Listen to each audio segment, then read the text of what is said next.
The Lord be with you. And with your spirit. A reading from the Holy Gospel according to Matthew. Glory to you, O Lord. Jesus came to his native place and taught the people in their synagogue.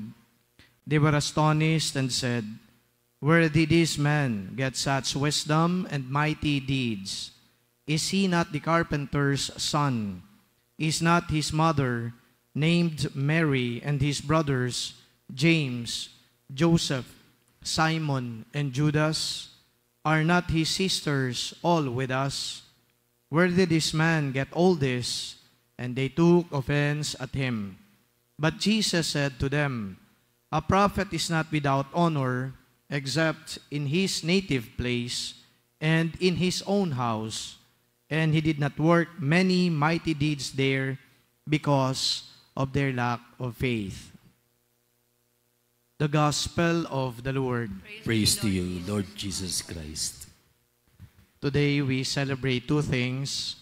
First, in the ecclesiastical context, it is the memorial of Saint Joseph the Worker.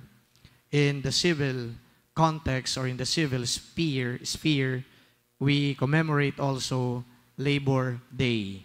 And we give recognition to the laborers out there doing everything to put food in the table and to contribute to the development of the created world. And why did I say contribute to the development of God's creation? Because it is church's teachings to believe and to accept that any worker, whatever work he does, contributes to God's creating functions. He shares in the creative mission or function of God. Kaya hindi mo pwedeng tawaran ang ginagawa ng mga manggagawa. And it is good also to listen to the gospel because there was mention of a carpenter's work. Joseph, the father of Jesus, is a carpenter, and Jesus was taught doing carpentry works. Dito po sa atin, parang ang tingin kapag ikaw ay karpintero, mababang uri ng paggawa ang pagiging karpintero. Pero ang turo ng simbahan, anumang uri ng paggawa, anumang uri ng propesyon, may dignidad ang manggagawa. Ang dignidad ng manggagawa ay hindi po dumedepende sa kung anong uri ng trabaho meron siya. Sa atin po, sa kultura, o di kaya sa lipunan na ginagalawan natin, kapag ikaw ay professional, para mas sinitingala, mas kinikilala, at mas ginagalang. Ngunit sa pagtuturo ng simbahan, hindi lang po yung mga nakatapos ng mga kurso, katulad ng pagiging doktor, pagiging inyero, pagiging abogado, o kung ano-ano pa man ang siyang merong dignidad. Ngunit kahit ng isang karpintero, taxi driver, jeepney driver, tricycle driver, dahil sila po ay gumagawa, sila ay may dignidad, at dahil sila po ay gumagawa, sila ay nakikiisa sa ginawang paggawa ng Diyos sa mundo na ginagalawan natin. So doon pa lang po, ang dignidad ay hindi nakukuha sa pagiging tao lang, kundi ang dignidad ay meron din dahil sa uri ng kanilang ginagawa because again, they share in the creative function or mission of God. My dear friends, brothers and sisters, today, as we celebrate the memorial of Saint Joseph, once again, I call on you to pray for our workers everywhere.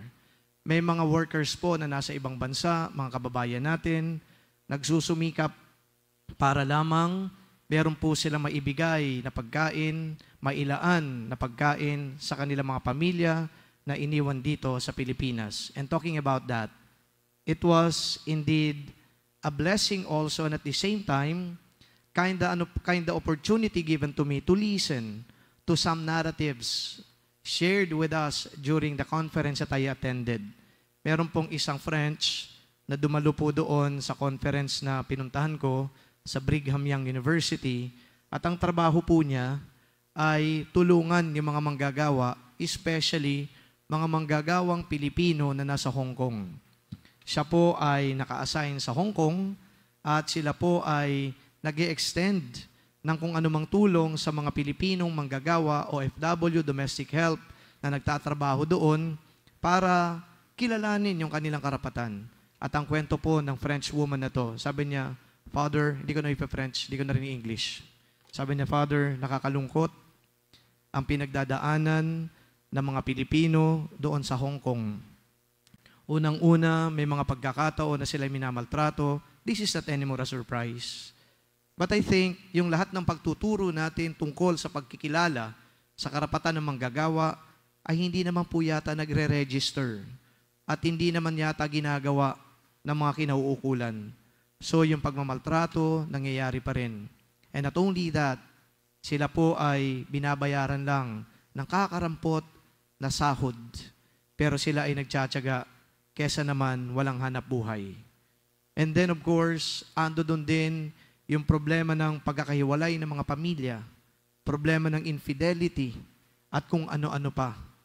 Nakakalungkot isipin na meron hong ibang mga lahi na tumutulong sa mga kababayan natin.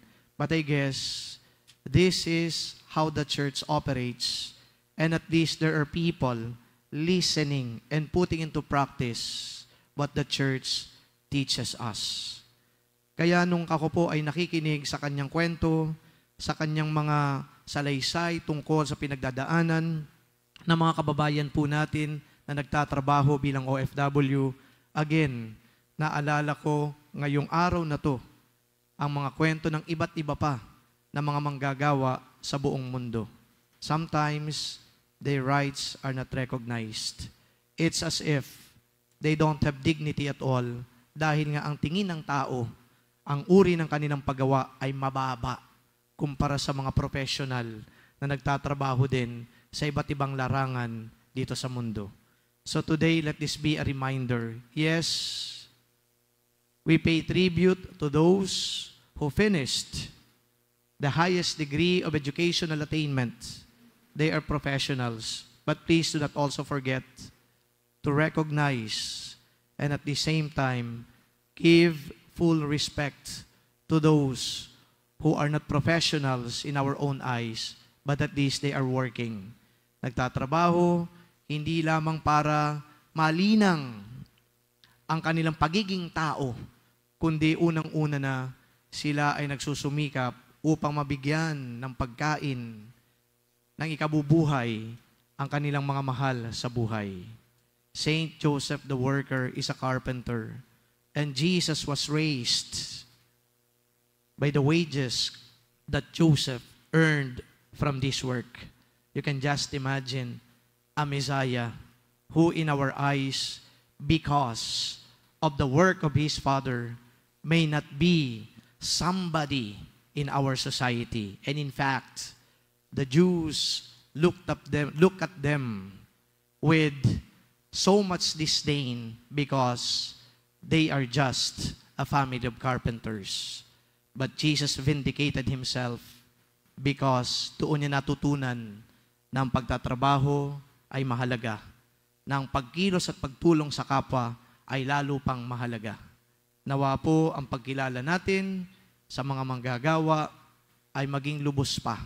At nawa ang aking panalangin, kasihan din sila ng lubos-lubos na pagpapala ng Diyos kasama ng kanilang pamilya. Amen.